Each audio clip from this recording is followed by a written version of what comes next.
Hi everyone, I'm Vinny Lakkar. Welcome back to my channel. I hope you all are doing well. I hope your study is going well. हमने शुरू किया था class 11 chemistry का chapter number 2 structure of atom और पिछले कुछ video lectures के अंदर हमने कंप्लीट किया है जे थॉमसन का atomic model and Rutherford atomic model for determining the structure of atom. ठीक है, अभी इन दोनों जो एटॉमिक मॉडल है इन दोनों साइंटिस्ट ने दिए उनमें कुछ कुछ ड्रॉबैक्स थे, तो हम स्ट्रक्चर जो है एटम का वो कम्प्लीटली डिफाइन नहीं कर पाए.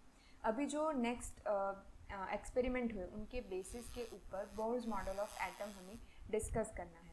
तो यहाँ पे कुछ ऐसी चीज़ें, कुछ थ्योरी दी गई है जो इम्पॉर्टेंट है. ये हमें क्या बताती है? Development leading to the Bohr's model of atom, यानी कि बोर्स नाम के जो साइंटिस्ट है उन्होंने जो एटॉमिक मॉडल दिया वो किन चीज़ों के बेसिस पे दिया, तो वो हमें इस वीडियो लेक्चर के अंदर थ्योरी वाला जो पोर्शन है वो हमें देखना है. चलिए, तो सबसे पहले यहाँ पे ये बोल रहे हैं कि मैटर जो है, कोई भी मैटर ले लो. अभी मैटर क्या है? कोई भी सब्सटेंस है जो हमने चैप्टर 1 के अंदर पढ़ा. तो जो भी मैटर है, कोई भी सब्सटेंस है, उसका इंटरेक्शन होगा कोई भी रेडिएशन के साथ. ठीक है, यहाँ पे आपको ये बोल रहे हैं कि result observe from the study of interaction of radiation with matter. ठीक है, जो भी रेडिएशन है उसका जो इंटरेक्शन हो रहा है किसी भी मैटर बॉडी के साथ, उस इंटरेक्शन को हमने स्टडी किया और हमें इमेंस इन्फॉर्मेशन मिली रिगार्डिंग टू एटम. जो भी मैटर है उसके अंदर जो भी एटम प्रेजेंट है उसके रिगार्डिंग हमें बहुत सारी इन्फॉर्मेशन मिलती है.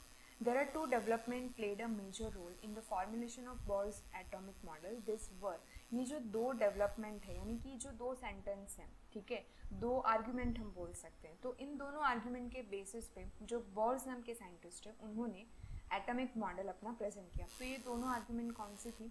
Dual character of the electromagnetic radiation, which means that radiation possess both wave like and particle like properties.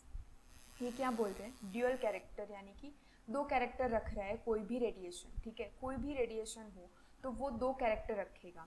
कौन कौन सा? Particle like and wave like. ठीक है, wave like and particle like. अभी पार्टिकल को हम कैसे डिफाइन करेंगे?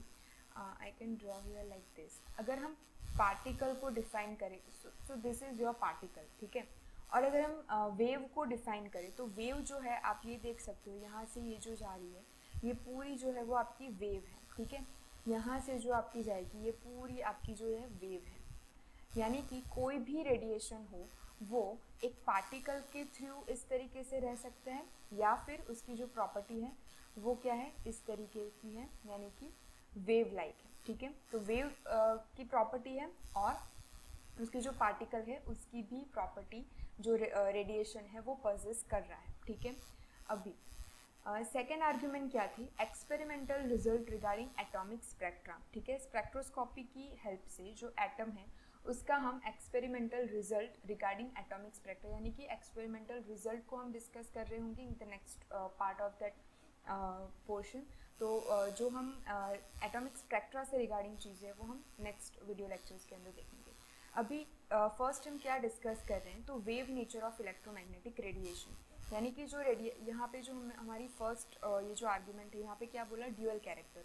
कौन कौन से dual character? Particle like and आपका रेडिएशन लाइक. ठीक है, तो सॉरी वेव लाइक. तो यहाँ पे जो वेव नेचर है कोई भी रेडिएशन का, ये जो वेव नेचर है उसको हम सबसे पहले यहाँ पे डिस्क्राइब करेंगे. Wave nature of electromagnetic radiation.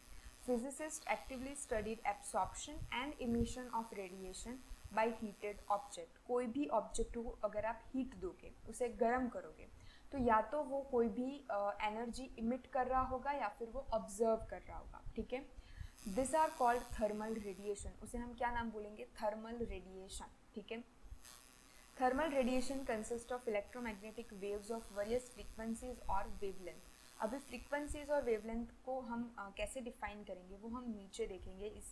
इसी थियोरी के अंदर हम नीचे देखेंगे. थर्मल रेडिएशन जो है, ठीक है, जो भी रेज जो है वो निकल रहे हैं या फिर ऑब्जर्व हो रहे हैं, तो वो जो है वो डिफरेंट फ्रीक्वेंसीज के होंगे या फिर डिफरेंट वेवलेंथ के होंगे, ये हमें बोला गया है यहाँ पे. चलिए, ये चीज़ किसने ऑब्जर्व की? जो ये जो मिड 19th सेंचुरी के अंदर जो फिजिसिस्ट हैं उन्होंने ये चीज़ ऑब्जर्व की. ठीक है, अभी क्या बोल रहे हैं? कि हमें ये जो इलेक्ट्रोमैग्नेटिक रेडिएशन जो निकल रहे हैं हॉट बॉडी के अंदर से, जो भी हमारी ऑब्जेक्ट है, अगर हम उसे हीट देंगे तो वो गर्म हो जाएगा, और जो भी वो रेडिएशन इमिट कर रहा है या फिर ऑब्जर्व कर रहे हैं, तो वो इलेक्ट्रोमैग्नेटिक जो रेडिएशन है उसके बारे में हमें कुछ फैक्चुअल चीज़ें हैं वो देखनी है, समझनी है। तो ये जो James Maxwell in 1870 was the first to give comprehensive explanation about the interaction between charged bodies and the behavior of electrical and magnetic field on microscopic level. ठीक है, मैक्रोस्कोपिक लेवल यानी कि बड़े लेवल पे उन्होंने ऑब्जर्व करा और उन्होंने ब्रीफ एक्सप्लेनेशन दिया। किन चीज़ों के ऊपर एक्सप्लेनेशन दिया? Interaction between the charge bodies, यानी कि जो भी चार्ज पार्टिकल्स है, for example electron and proton, ठीक है, तो उनका इंटरेक्शन उन्होंने किसके साथ देखा? Electrical and magnetic field of on microscopic level. जो भी इलेक्ट्रिकल, और अगर हम इलेक्ट्रिक करंट देंगे तो इलेक्ट्रिक फील्ड डेवलप होगा, अगर हम दो मैग्नेट को यहाँ पे रखेंगे तो आपका मैग्नेटिक फील्ड डेवलप होगा। तो जो चार्ज बॉडीज़ है, यानी कि जो भी किसी भी मैटर को अगर हम इलेक्ट्रॉन यानी कि इलेक्ट्रॉन या प्रोटॉन सप्लाई करेंगे तो वो चार्ज बॉडीज़ मिल जाएगी हमें, और वो चार्ज बॉडीज़ का जो इंटरेक्शन है किसके साथ? इलेक्ट्रिकल एंड मैग्नेटिक फील्ड के साथ, वो उन्होंने ब्रीफ में एक्सप्लेन करा। किसने? जेम्स मैक्सवेल ने। When electrically charged particles move under acceleration, acceleration यानी कि काफ़ी स्पीड में, ठीक है, स्पीड में जो भी इलेक्ट्रिकली चार्ज पार्टिकल्स है, वो इलेक्ट्रॉन हो सकते हैं या फिर वो प्रोटॉन हो सकते हैं, वो जब भी अंडर एक्सेलरेशन यानी कि जब मूव कर रहे हैं बहुत ही स्पीड में, alternating electrical and magnetic field are produce and transmitted. क्या हो रहा है? उन्होंने क्या सबसे पहले तो ऑब्जर्व किया कि जो चार्ज बॉडीज़ है उनका और इलेक्ट्रिकल एंड मैग्नेटिक फील्ड का जो कनेक्शन है, जो भी रिलेशन है, वो उन्होंने ब्रीफली एक्सप्लेन करा। और वो क्या बोल रहे हैं कि इलेक्ट्रिकली चार्ज पार्टिकल जो है, इलेक्ट्रॉन या फिर वो प्रोटॉन हो सकते हैं, जब भी वो काफ़ी स्पीड में मूव कर रहे हैं तो वो क्या प्रोड्यूस या फिर एब्सॉर्ब करेंगे? इलेक्ट्रिकल और मैग्नेटिक फील्ड। समझ आया? चलिए, this field are transmitted in the form of wave called electromagnetic waves और electromagnetic radiation। यानी कि ये जो फील्ड है वो एक दूसरे के अंदर ट्रांसमिट हो रहे हैं, ठीक है। तो ये जो ट्रांसमिट हो रहे हैं किन के फॉर्म में ट्रांसमिट हो रहे हैं? वेव्स कॉल्ड, वेव्स के फॉर्म में जो है वो ट्रांसमिट हो रहे हैं, ठीक है। एक वेव में से दूसरे वेव में जो ट्रांसफ़र हो रहा है, ट्रांसमिशन हो रहा है, वो किस चीज़ के फॉर्म में हो रहा है? तो वेव के फॉर्म में हो रहा है। और इस वेव को हम क्या बोलेंगे? इलेक्ट्रोमैग्नेटिक वेव और इलेक्ट्रोमैग्नेटिक रेडिएशन। यहाँ पे आप देख सकते हो कि wait, I just have to remove this first. Okay. यहाँ पे जो आपको रेड लाइन की जो वेव दिख रही है उसे हमने बोला इलेक्ट्रिक फील्ड कंपोनेंट, यानी कि इलेक्ट्रिक फील्ड की वजह से जो भी रेडिएशन होंगे, प्रोड्यूस होंगे, ये वाले जो है रेड कलर के वो वेव है। और ये जो ब्लू कलर की लाइन आपको वेवी दिख रही है उसे हम बोलेंगे मैग्नेटिक फील्ड कंपोनेंट, यानी कि मैग्नेटिक फील्ड की वजह से जो वेव प्रोड्यूस हो रही है, ट्रांसमिट हो रही है, उसे हम इस तरीके से बताएंगे, ठीक है। चलिए, although electromagnetic wave motion is complex in nature, ये जो वेव्स हैं वो थोड़ी सी कॉम्प्लेक्स है नेचर के अंदर। We will consider there here only a few simple properties. ये जो आपकी वेव्स यहाँ पे दिखाई दी गई है, ये वाली, उसकी जो प्रॉपर्टीज़ हैं वो हम कुछ डिस्कस करेंगे यहाँ पे। सबसे पहली प्रॉपर्टी ये है कि oscillating electric and magnetic field produced by oscillating charge particle are perpendicular to each other and both are perpendicular to the directed progression of the wave. ये क्या बोल रहे हैं? यहाँ पे एक्स जो एक्सिस है यहाँ पे आपको दिख रही है, एक्स एक्सिस के ऊपर ये प्रोग्रेस हो रहे हैं, आगे बढ़ रहे हैं, ठीक है। यहाँ पे ये जो दोनों इलेक्ट्रिकल एंड मैग्नेटिक वेव्स है वो एक दूसरे से परपेंडिकुलर है, यानी कि एक दूसरे से वो 90 डिग्री के एंगल पे लाई कर रही है, और जो आगे बढ़ रही है वो भी परपेंडिकुलर ही आगे बढ़ेगी, ये बोल रहे हैं, ठीक है। परपेंडिकुलर का मतलब क्या होता है? एक अगर सीधा है तो एक 90 डिग्री, यानी कि इस तरीके से रहे। ये भी यही बोल रहे हैं। ये जो ब्लू वाला प्लेन आपको दिख रहा है, ये वाला प्लेन है, और ये जो रेड वाली जो प्लेन, रेड वाला जो वेव जा रहा है उसका जो प्लेन है वो ये वाला है। तो इसके बीच में आपको दिख रहा होगा यहाँ पे 90 डिग्री का एंगल बनेगा, यानी कि दोनों वेव जो है दोनों जो oscillating electric and magnetic field जो प्रोड्यूस हो रहे हैं, चार्ज पार्टिकल जो है वो ऑसिलेट हो रहे हैं बहुत ही स्पीड से, ताकि इलेक्ट्रिक और मैग्नेटिक जो फील्ड प्रोड्यूस हो रही है, किसकी वजह से प्रोड्यूस हो रहे हैं, इलेक्ट्रोमैग्नेटिक रेडिएशन और मैग्नेटिक रेडिएशन की वजह से जो भी फील्ड प्रोड्यूस हो रहे हैं वो दोनों फील्ड एक दूसरे से परपेंडिकुलर होंगे, और वो आगे भी जब उसकी प्रोग्रेशन हो रही है वो परपेंडिकुलर ही रहेंगे, ठीक है।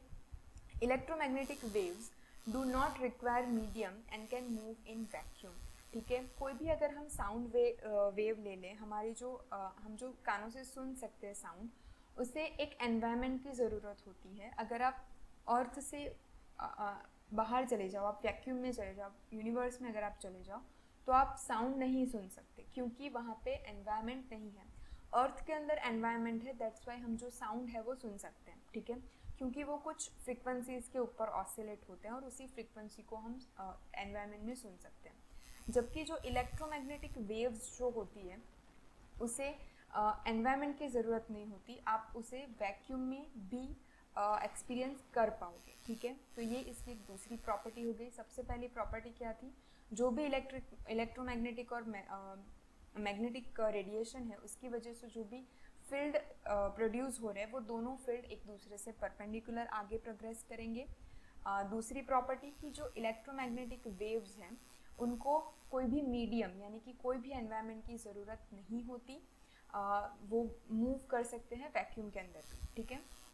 It is not well established that there are many type of electromagnetic radiation which were differ from each other in wavelength और frequency, ठीक है। wavelength और frequency जो है उनके terms में ये जो electromagnetic radiation है वो differ करते हैं।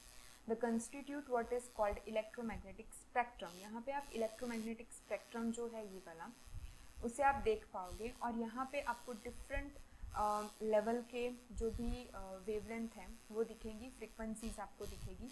तो जो भी इलेक्ट्रोमैग्नेटिक आपके रेडिएशन है वो डिफ़र कहाँ पे करती है, फ्रिक्वेंसी और वेवलेंथ के टर्म में एक दूसरे से अलग आप उसको कर सकते हो। A small portion about 10 raised to 15 hertz is what is ordinarily called visible light. यहाँ पे जो आपको ये आपको ये जो स्पेक्ट्रम दिया गया है, स्पेक्ट्रम ऑफ इलेक्ट्रोमैग्नेटिक रेडिएशन, उसका ये पूरा स्पेक्ट्रम है, यहाँ से यहाँ तक कि आपको याद रखना होता है। ये जो है वो गैमा रेज है। अभी जो गैमा रेज है वो कहाँ से कहाँ लाई करेगा, तो 10⁻24 हर्ट्ज से लेके 10⁻20 हर्ट्ज तक आपका गैमा रेज रहेगा। उसके बाद आएगा एक्स रेज, उसके बाद आएगा यूवी विजिबल, यहाँ पे आएगा IR, यहाँ पे माइक्रोवेव है, यहाँ पे FM और AM यानी कि रेडियो वेव्स यहाँ पे लाई करेंगे, और लॉन्ग रेडियो वेव्स यहाँ पे लाई करेंगे, ठीक है। ये जो हर्ट्स है वो आगे हम देख रहे हैं कौन सा उसका यूनिट है। तो ये जो पूरा स्पेक्ट्रम है उसमें से 10⁻15 यानी कि यहाँ आप देखोगे कि 10⁻16 और 10⁻14 के बीच में यहाँ पे जो आपको ये जो 7 कलर्स का ये पूरा जो विजिबल स्पेक्ट्रम दिखाई दे रहा है, इसी स्पेक्ट्रम के बीच में हम जो है चीज़ों को देख पाते हैं, यानी कि हमारी आँखें जो ये जो सारी लाइट्स देख रही है, जो भी कलर्स देख रहे हैं, because of this visible spectrum, visible range, ठीक है। तो इसकी रेंज कौन सी है, 400 से लेके 750 नैनोमीटर्स के अंदर जो भी वेवलेंथ है उसी वेवलेंथ की चीज़ों को हम देख पाते हैं, और उनका जो कलर है वो हम ऑब्जर्व कर पाते हैं। चलिए अभी यहाँ पे क्या बोल रहे हैं, इसकी ही एक दूसरी जो प्रॉपर्टी है किसकी, इलेक्ट्रोमैग्नेटिक रेडिएशन की, तो वो ये बोल रहे हैं कि different kind of unit are use to present electromagnetic radiation. अभी वो ये जो यूनिट है, ये जो आप यूनिट यूज़ कर रहे हो इलेक्ट्रोमैग्नेटिक रेडिएशन को, किस तरीके से हम डिफ़ाइन करेंगे, किसके यूनिट में डिफ़ाइन करेंगे। जैसे हमने लेंथ को बोला था कि अगर आप लेंथ को मेजर करोगे तो आप मीटर में करोगे, सेंटीमीटर में करोगे, आप किलोमीटर में करोगे, राइट। तो ये जो इलेक्ट्रोमैग्नेटिक रेडिएशन है उसे हम किस यूनिट में डिस्क्राइब करेंगे, तो इसे हम फ्रीक्वेंसी यानी कि न्यू इसे बोलते हैं, वी नहीं बोलेंगे, न्यू बोलेंगे। और वेवलेंथ को हम डिनोट करते हैं लैम्बडा में, ठीक है, विच इज़ लैम्बडा यूनिट के अंदर हम ये जो इलेक्ट्रोमैग्नेटिक रेडिएशन है उसे हम डिफाइन करेंगे। The SI unit of frequency यानी कि न्यू का जो SI यूनिट है वो है हर्ट्स, यानी कि यहाँ पे जो आपको सारी चीज़ें दिखाई दे रही हैं वो आपको हर्ट्स में दिखाई दे रही है, यानी कि यहाँ पे फ्रीक्वेंसी में बोली गई है। ये जो सारी वैल्यूज़ दी गई है वो आपकी फ्रीक्वेंसी की वैल्यू दी गई है, ठीक है। और जो आपका वेवलेंथ है वो एक लेंथ से डिनोट होता है। वेव लेंथ ही बोला है ना आपको, यहाँ पे पीछे लेंथ बोला गया है, ठीक है। तो वेवलेंथ जो है उसका यूनिट कौन सा होना चाहिए, लेंथ का यूनिट होना चाहिए, तो वो आपका ऐसा यूनिट वेवलेंथ का होगा मीटर, ठीक है। अभी यहाँ पे एक नोट करने वाली जो बात है जो आपको पूरे साइंस के अंदर याद रखनी है वो है स्पीड। अभी जो लाइट की जो स्पीड होती है वो होती है 3.0 इंटू 10⁸ मीटर पर सेकेंड। इसको अगर हम प्रिसाइजली लिखे तो 2.99 इंटू 10⁸ मीटर पर सेकेंड होगा।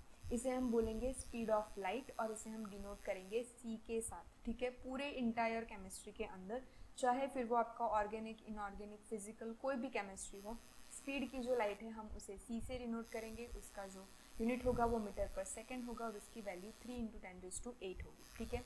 अभी ये जो लाइट की जो स्पीड है, फ्रीक्वेंसी है एंड आपका जो वेवलेंथ है, उसका रिलेशन यहाँ पे आपको दिया गया है।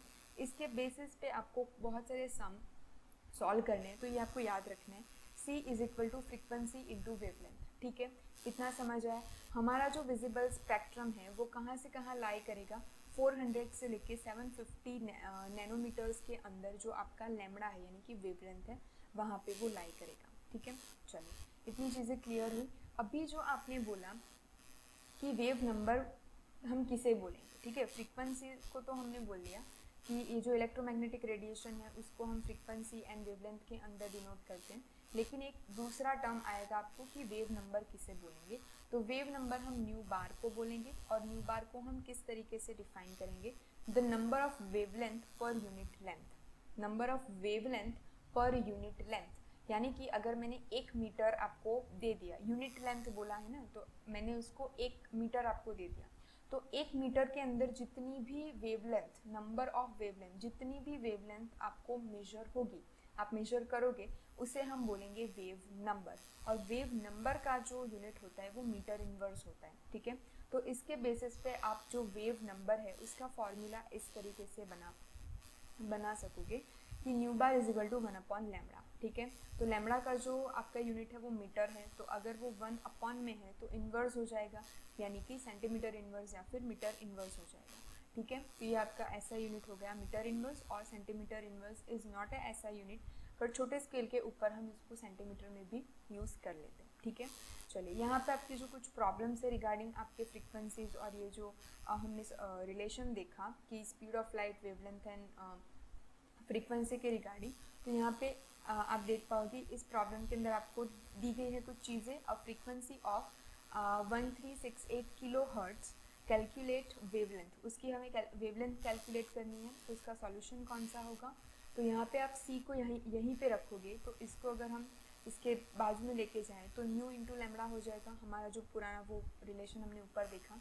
सिमिलरली हमें यहाँ पे लैम्बडा वेवलेंथ कैलकुलेट करनी है, तो सी बाई न्यू आ जाएगा। सी की वैल्यू हमें ऑलरेडी पता होती है 3 इंटू 10⁸।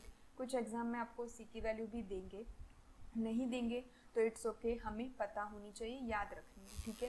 क्योंकि ये पूरे साइंस के लिए कॉमन है, तो आपको ये चीज़ याद होनी चाहिए। तो 3 इंटू 10⁸ मीटर पर सेकेंड। यहाँ पे 1368 किलो हर्ट्स जो आपको फ्रीक्वेंसी की वैल्यू दी गई है, हम हर्ट्स में फ्रीक्वेंसी को लेते हैं, लेकिन यहाँ पे किलो हर्ट्स दी गई है, तो किलो का हम हर्ट्स के अंदर कन्वर्ट करने के लिए इसको हम 10⁻³ के साथ मल्टीप्लाई कर देते हैं, और इसका जो आपका आंसर आएगा वो 219.3 मीटर आएगा, ठीक है।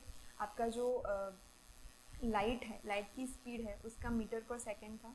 यहाँ पे जो हम फ्रीक्वेंसी ले रहे हैं उसको हम किलो हर्ट्स में ले लेंगे, तो किलो हर्ट्स को अगर हमने डिनोट करा है किसके अंदर, हर्ट्स के अंदर, अगर हमने उसको डिनोट कर लिया है तो हम सेकेंड इन्वर्स जो है उसका हम यूनिट लेंगे, ठीक है। और यहाँ पे सेकेंड इन्वर्स जो है वो कैंसिल आउट हो जाएगा और जो मीटर है वो यहाँ पे रहेगा, ठीक है। तो ये जो सम है वो भी सिमिलर है, आप आसानी से कर पाओगे।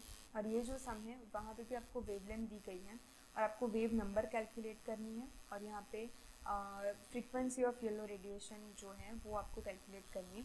वेव नंबर आप बहुत ही आसानी से यहाँ पे 1/λ करके ढूंढ लोगे, ठीक है। वेव नंबर भी मिल गया। अभी आपका जो वेव नंबर है उसी से रिगार्डिंग आप c/λ कर लोगे यहाँ पे, तो आप उसका जो फ्रीक्वेंसी है वो भी आप डिनोट कर पाओगे, ठीक है। चलिए, तो ये हो गया आपके सम। अभी ये जो पोर्शन था हमारा, इस चीज़ के अंदर हमने क्या देखा, wave nature of electromagnetic radiation देखा। अभी नेक्स्ट लेक्चर के अंदर हम देखने वाले हैं particle nature of electromagnetic radiation, ठीक है। Particle nature of electromagnetic radiation. Bohr's की जो दो रीडिंग जो हमने किया कि बोर्स का जो एटॉमिक मॉडल है वो किन दोनों आर्ग्यूमेंट के ऊपर बेसिस था। तो पहला तो जो dual nature of electromagnetic radiation कौन कौन सा था, कि पार्टिकल लाइक उसका प्रॉपर्टी है और उसकी वेव लाइक प्रॉपर्टी भी है। तो जो वेव लाइक प्रॉपर्टी है उसके रिगार्डिंग हमने चीज़ें इस वीडियो लेक्चर के अंदर कंप्लीट करी। उसमें से आपको कौन सी चीज़ें याद रखनी है, एक तो ये वेवलेंथ याद रखनी है कि विजिबल जो भी है विजिबल स्पेक्ट्रम है उसकी रेंज कौन सी है, 400 टू लेके 750 नैनोमीटर, ये आपको याद रखना है। यहाँ पे आप ये रिलेशन याद रखोगे, speed of light is equal to frequency into lambda. Wave number अगर आएगा तो आप 1/लैम्बडा इसको रखोगे। यहाँ पे स्पीड ऑफ जो लाइट है उसकी आप वैल्यू याद रखोगे, और इसकी जो प्रॉपर्टीज़ है, ये जो आपकी इलेक्ट्रोमैग्नेटिक रेडिएशन जो है उसकी कुछ प्रॉपर्टीज़ हैं तो वो आप यहाँ पे याद रखोगे। तो जो वेव नेचर है इलेक्ट्रोमैग्नेटिक रेडिएशन का वो हमने इस चैप्टर के अंदर, इस वीडियो लेक्चर के अंदर ख़त्म किया। अभी नेक्स्ट वीडियो लेक्चर के अंदर हम देखेंगे कि पार्टिकल नेचर जो है वो किस तरीके से डिस्क्राइब करा उन्होंने। और particle nature of electromagnetic radiation के अंदर हम देखेंगे कि प्लैंक नाम के जो प्लैंक नाम के जो साइंटिस्ट हैं उन्होंने जो क्वांटम थियोरी दी उसके रिगार्डिंग चीज़ों को हम डिस्कस कर रहे होंगे। So that's it for today's video. I hope you like this video. If you didn't subscribe, do subscribe if you like this kind of content. मिलेंगे एक next video के साथ. Till then, stay happy, stay positive.